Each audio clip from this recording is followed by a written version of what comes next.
এই করার গলা ব্যথা, গলা দিয়ে রক্ত বার হচ্ছে।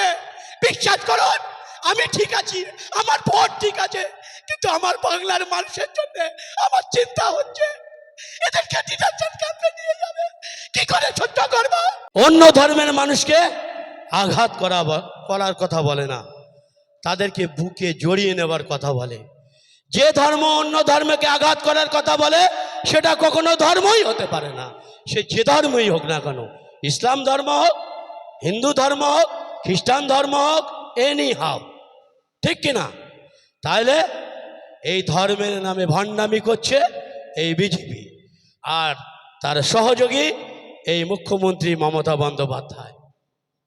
তাহলে আমরা এটা বুঝতে পারলাম যে হিন্দু ভাইরা যদি এক হয়, এই বাংলায়ও বিজেপি আসবে, তাই তো? তাহলে কোনো দিনই এক হবে না, এক হলে অনেক আগেই হয়ে যেত। তাহলে তো এই মুখ্যমন্ত্রী মমতা বন্দ্যোপাধ্যায় দীঘাতে মন্দির বানিয়েছে, দীঘাতে মন্দির বানিয়েছে। আমার হিন্দু ভাইদের তো খুশি হবার কথা, তাই না? কিন্তু তারা খুশি? খুশি? আমার হিন্দু ভাইরা অনেক অনেক তাদের মেধা, তারা অনেক বুদ্ধিমান, তারা খুশি হয়নি, তারা সংবিধানটাকে মান্যতা দেয়। কারণ মমতা বন্দ্যোপাধ্যায় যে মন্দির করেছে, শুধু মন্দির করা নয়, তিনি সংবিধানের উপর কুঠারাঘাত করেছে, সংবিধানকে অবমাননা করেছে। যদি বলেন কেমন? আমার দেশ এমন একটা দেশ, সেকুলার দেশ, যেই দেশে সর্বজাতির বাস, সেই রাজকোষ থেকে যে কোনো একটা ধর্ম বা জাতির জন্য এককভাবে রাজকোষের পয়সা নিয়ে কাজটা করতে পারে না, যেটা মোদি করেনি। মোদি সাম্প্রদায়িক। আমি আগেও বলেছি, এখনো বলছি, আগামী দিনও বলব। মোদি বাবরি মসজিদ ভেঙেছে, মোদির দল বাবরি মসজিদ ভেঙে রাম মন্দির তৈরি করেছে। কিন্তু আমরা কি দেখেছি? ওই রাম মন্দির যখন বানিয়েছে, তিনি কিন্তু ভারতবর্ষের রাজকোষের পয়সা নিয়ে ওই রাম মন্দির বানায়নি। তিনি সকলের কাছ থেকে চাঁদা তুলেছে, ভিক্ষা করেছে, মন্দির বানিয়েছে। আর দিদি তার সঙ্গে পাল্লা দিয়ে সংবিধানকে উপেক্ষা করে রাজকোষের পয়সা নিয়ে মন্দির বানিয়েছে। মুসলমানরা কি ভোট দেয়নি দিদিকে? মুসলমানদের কি অধিকার নেই কিছু পাওয়ার? দীঘায় কি শুধু হিন্দু ভাইরা যায়? মুসলিমরা যায় না? খ্রিস্টানরা যায় না? আদিবাসীরা যায় না? জৈনরা যায় না? তাহলে দিদি কত বড় সাম্প্রদায়িক জানেন? হ্যাঁ ভাই, বুঝতে পারছেন তো আমার কথা? বোঝাতে পারছি তো? ভোট কাকে দিবেন পরের কথা, আমি ভোট চাওয়ার কথা বলতে আসিনি আপনাদের কাছে। পারলে জোটকে দেবেন যদি শান্তিতে চান, নালে যদি ছুটতে চান। যেমন এখন একটু অন্যদিকে চলে গেলাম, যেমন এখন এসআইআর করবো না বলেছিল না, যে আমার বেঁচে থাকতে এসআইআর করতে দেবো না, কে বলেছিল? কে বলেছিল বলেন? আমার মনে নেই, বলেন কে, জোরে বলেন কে? মুখ্যমন্ত্রী মমতা বন্দ্যোপাধ্যায় বলেছিল আমার জীবন থাকতে আমি এসআইআর হতে দেবো। এসআইআর হয়েছে তো ভাই? মমতা বেঁচে আছে না মরে গেছে? চিটিংবাজ। এগুলো দেখেও যারা এখনো শেখে না, তারা মানুষ নামের কলঙ্ক বলে মনে করি আমি। তাহলে এসআইআর হলো, শুধু হলো না, সমর্থন করলো, এবং মানুষ ডিলিট হয়ে গেছে। যারা এই পশ্চিমবাংলার বাসিন্দা, বৈধ নাগরিক, তাদেরকে অবৈধ করা হয়েছে, ডিলিট করে দেওয়া হয়েছে। আজকে তাদের মনের ফিলিংসটা একবারও আপনারা জেনেছেন? কতটা কষ্টে, কতটা অভিমান আছে, কতটা চিন্তায় আছে, কত মানুষ আত্মহত্যা করেছে, আরও আত্মহত্যার পথ বেছে নেবার চিন্তা ভাবনা করছে। আমি তাদের জন্য আজকে বলছি, কোনো চিন্তা করবেন না। নরসাদ ভাই আগেও বলেছে, এখনো বলছে, আমরাও বলছি, চিন্তা করবেন না, ডিলিট হয়েছে হোক। কারা ডিলিট করেছে এটা আপনারা তো জানেন। এটাই মনে রাখেন। আর সেই হিসাবে 2026-এ 29 তারিখে ভোট দিন। আর আমাদের যারা সংগঠনের ছেলেপিলে আছে তাদেরকে বলবো, ওই যে সমস্ত মায়েরা বোনেরা, বিশেষ করে আমরা জানি হিন্দু সমাজের ভাইয়েরা মায়েরা যেমন ডিলিট হয়েছে, তার থেকে বেশি মুসলিম সমাজের মায়েরা বোনেরা হয়েছে ভাইরা। তারা টেনশনে আছে, কারণ আমার 2 কামরা ঘর নয় যে সরকার 1 কামরা কেড়ে নিচ্ছে তবু আমি একটা কামরা থাকতে পারবো। আমার 12 বিঘে জমি নয় যে 2 বিঘে সরকার নিয়ে নিচ্ছে তবু 10 বিঘে থাকবে। আমি নিজ ভূমি পরবাসী হয়ে যাব, আমার জমি জায়গা সব নষ্ট করে দেবে, আমার ব্যাংক ব্যালেন্স সব সিল হয়ে যাবে, আমি এই দেশের নাগরিক নয় ঘোষণা হবে, আমার কোনো অস্তিত্ব থাকবে না। এটা একটা বড় প্রশ্ন, বড় চিন্তা। আজও পর্যন্ত কোনো তৃণমূলের নেতা সেই গ্রামে যে বুথে ডিলিট হয়েছে, 30 জন হোক, 50 জন হোক, 100 জন হোক, 500 জন হোক মানুষ, তার কাছে গিয়ে একটা বারের জন্য সান্ত্বনা দিচ্ছে না যে আমরা আছি, আমরা তোমাদের দেখব। দিয়েছে? কেউ বলতে পারবেন?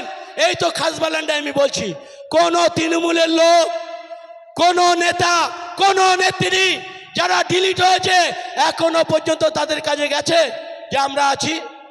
কেন যাবে না? কেন যায়নি? এই প্রশ্নটা করুন। ভোট যখন দিয়েছেন 40% মুসলমান, 98% ভোট মমতাকে দিয়েছেন, সে রাজ করছে, তার দ্বারাই আপনি ডিলিট হয়েছেন, তারা এখন আপনার পাশে যায়নি। অথচ বিরোধী যারা তাদের ছেলেরা, সেই নওশাদ সিদ্দিকী বারবার করে আপনাদের নিয়ে কথা বলছে, সেই নওশাদ সিদ্দিকী এসআর নিয়ে কেস করেছে। কই তোমার দিদিমণি তো করেনি, রাজ্যের তরফ থেকে তো কোনো কেস করেনি। তোমরা কার আশায় এখনো বসে আছো? ভাবুন, ভাবতে শিখুন, ব্রেনটাকে বিকশিত করুন। এখনো সময় আছে। এই 2026-এ এই সমস্ত নরখাদক মুখ্যমন্ত্রী, অপদার্থ, চিটিংবাজ এবং সাম্প্রদায়িক বিজেপি, এদের দুজনার প্রচেষ্টায় আপনি যেই সমস্যায় পড়েছেন, এদের জবাব দিন। জবাব নাকি দিতে হবে, নইলে সামনে আপনার সমূহ বিপদ। এটাই বলার জন্য আপনাদের কাছে এসেছি। এবারে দিদি বলছে এনআরসি আর ডিটেনশন ক্যাম্প আমি বেঁচে থাকতে হতে দেব না, বলছে তো। এর আগে ওবিসি বলেছে, স্যার বলেছে, একটাও তিনি আটকাননি, বরং অ্যাকসেপ্ট করেছে। তিনি যেটা বলে তার উল্টো করে, এটা বোঝাতে পারলাম। এখন বলছে যারা ডিলিট হয়ে গেছে তাদের তো এবার ডিটেনশন ক্যাম্পে রাখবে। আসামে দেখেছেন তো 14 লক্ষ, 5 লক্ষ মুসলমান, বাকি হিন্দু। নরেন্দ্র মোদী বলেছে তাদের নাগরিকত্ব দেবে, আজও দিতে পারেনি। আসামের দিকে তাকিয়ে দেখেন, ডিটেনশন ক্যাম্পের তাকিয়ে দেখেন। এখন এনআরসি আর ডিটেনশন ক্যাম্প মুখ্যমন্ত্রী বলছে আমি হতে দেব না। অলরেডি আপনি এতে চলে যান, ডিটেনশন ক্যাম্প অলরেডি তৈরি হয়ে গেছে বনগাঁতে। এও একটা ধাপ্পা দিচ্ছে। এই ভোট মিটে গেলে এরা যদি আবার ক্ষমতায় আসে, বিশ্বাস করুন কোনো গল্প হবে না। এই যতগুলো মানুষ এই পশ্চিম বাংলায় ডিলিট হয়েছে, অ্যাডজুডিকশন হয়েছে, এদেরকে নিয়ে আগে ওই ক্যাম্পে ভরবে, কোনো কথা হবে না।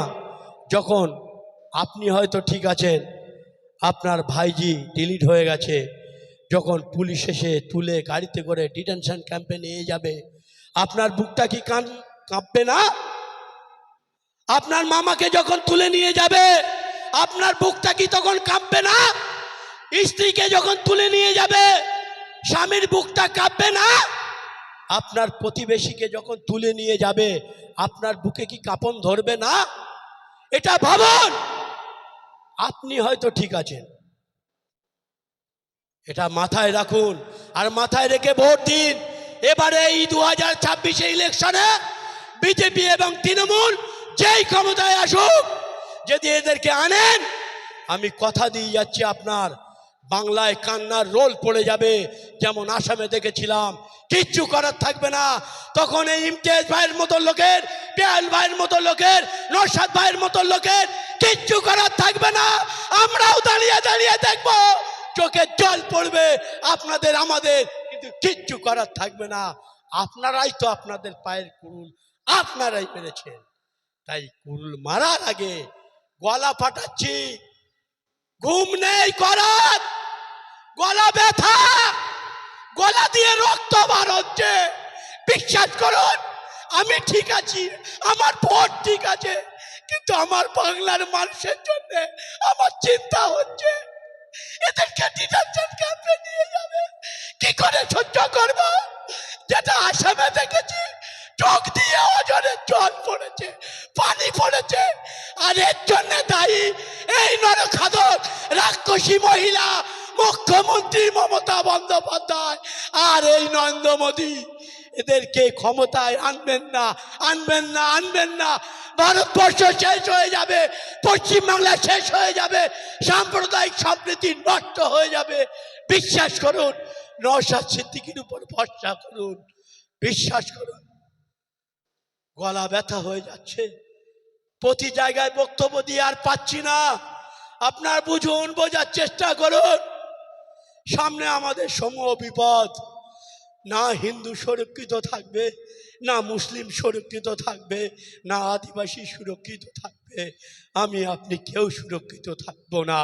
যদি 26-এ এদেরকে আপনারা ক্ষমতা দেন, বিশ্বাস করুন, আবারও একবার আপনাদের সামনে বলছি, বলার আরো অনেক কিছু ছিল, কিন্তু আর বলবো না, পাচ্ছে না, পেরে উঠছি। আরো বক্তা আছে। এই বলেই সকলকে সংগ্রামী অভিনন্দন জানিয়ে 2026-এ আবার একবার ভাবার জন্য, ভেবে চিন্তে ভোট দেওয়ার জন্য, আপনার ছেলে মেয়ে সুরক্ষিত রাখার জন্য, সাম্প্রদায়িক সম্প্রীতি অটুট রাখার জন্য ভেবে চিন্তে ভোট দেওয়ার কথা বলে আমি আমার বক্তব্য এখানেই শেষ করছি।